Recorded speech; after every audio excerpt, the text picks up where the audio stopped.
uy sharoitida kodni qanaqa qilib katta qilsa bo'ladi degan savollarga ko'pchilik ayollarimizlar albatta javob beraman. Kodni katta qilib bo'lmaydi. Просто o'zinglarni bor kodinglar texnik kodlar ozgina figurni qilib berish mumkin.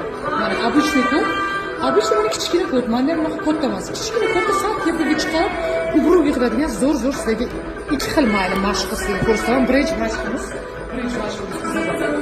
o'tiramiz, sakraymiz. Ras, sakraymiz, uzoqdan ko'rsataman. Qarang.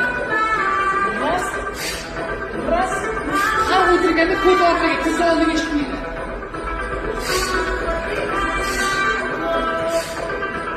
o'n beshtadan 3 ta podxod dam olib qilasiz va ikkinchi упражнение kodimizga просто o'tirib ko'rish. Qarang. Ras, ras. Ras, ras.